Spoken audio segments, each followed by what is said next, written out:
روس اور یوکرین کے درمیان جاری جنگ کو روکنے کے لیے فریقین کے درمیان ہونے والے مذاکرات کے دوسرے دور میں اگرچہ جنگ بندی پر اتفاق نہیں ہو سکا، تاہم جنگ کے دوران یہ پہلا موقع ہے کہ متعارف فریقین کے درمیان عام شہریوں کو محفوظ راہداری فراہم کرنے پر اتفاق ہو گیا ہے۔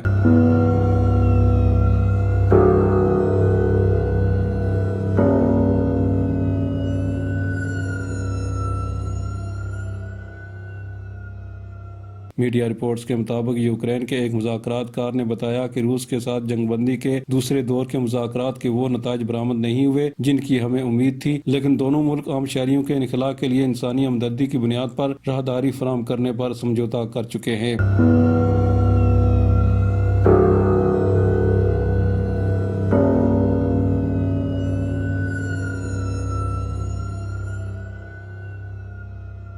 رپورٹ کے مطابق یوکرین کے صدارتی مشیر نے کہا کہ دونوں ملکوں نے شہریوں کی انخلاء کی اجازت دینے کے لیے ممکنہ عارضی جنگ بندی تصور کر لی ہے۔ انہوں نے مزید کہا کہ اس فیصلے پر عمل درآمد صرف ان جگہوں پر ہوگا جہاں انسانی ہمدردی کی راہداری خود قائم ہوگی، جس کی وجہ سے انخلاء کی مدت تک فائر بندی کرنا ممکن ہوگا۔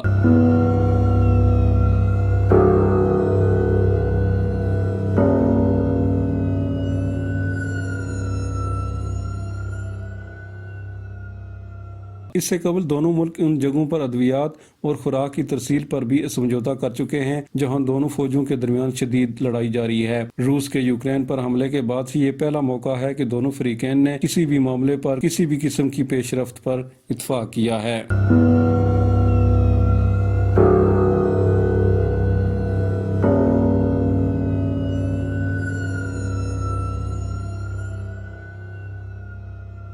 ادھر روسی صدر ولادیمیر پوٹن نے کا کہنا ہے کہ روس کا یوکرین میں خصوصی فوجی آپریشن پلان کے مطابق ہو رہا ہے۔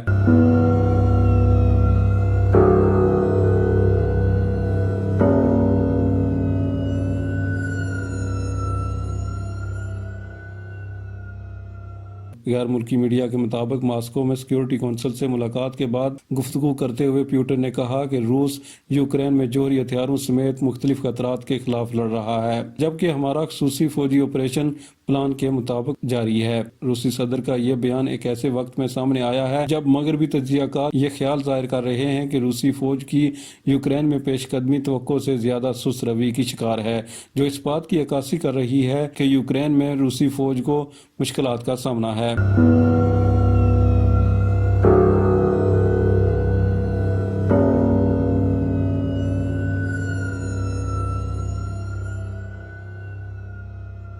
روسی صدر نے کہا کہ ہم مغرب کی تخلیق کردہ اس روس مخالف سوچ کو ختم کر دیں گے، جبکہ روسی فوجیوں نے یوکرین کے شہریوں کو انخلاء کے لیے راہداریاں فراہم کی جنہیں یوکرینی قوم پرستوں نے بلاک کر رکھا ہے۔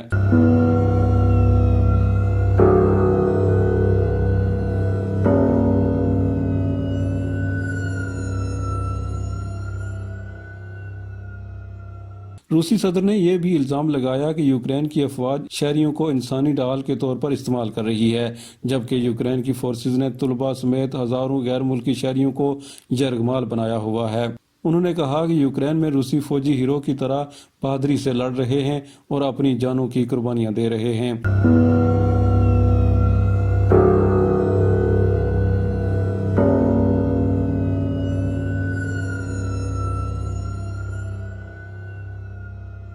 دوسری جانب یوکرین پر حملے کے بعد امریکہ نے سلامتی کونسل میں روس کی مستقل رکنیت ختم کرنے کے طریقوں پر غور شروع کر دیا ہے۔ غیر ملکی خبر رساں ادارے کے مطابق مستقل اراکین کی رکنیت ختم کرنے کے لیے UN چارٹر میں تبدیلیوں کی ضرورت ہے۔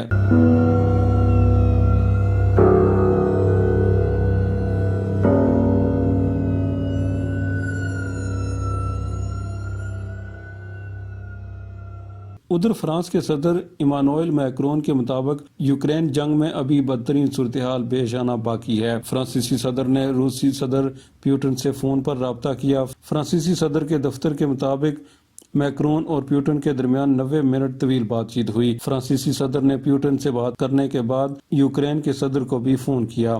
یوکرین پر روس کے حملے کے بعد سے میکرون اور پیوٹن کے درمیان یہ تیسرا ٹیلی فونک رابطہ ہے۔ غیر ملکی میڈیا کے مطابق فرانسیسی صدر کے قریبی ایک سینئر حکومتی عہدیدار نے بتایا کہ میکرون نے پیوٹن سے 90 منٹ بات کرنے کے بعد کہا کہ یوکرین جنگ کا ابھی بدترین وقت آنا باقی ہے۔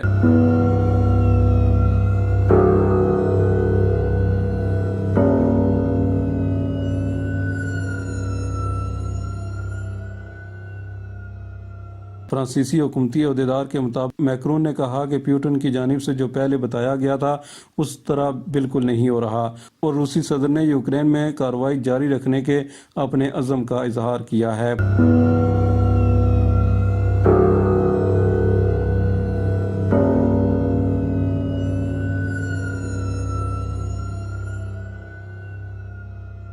میکرون نے مزید کہا کہ پیوٹن پورے یوکرین پر قبضہ حاصل کرنا چاہتے ہیں اور وہ ایسا ہی کریں گے، جیسا کہ وہ کہہ چکے ہیں کہ وہ یوکرین کو نازی ازم سے پاک کرنے تک آپریشن جاری رکھیں گے۔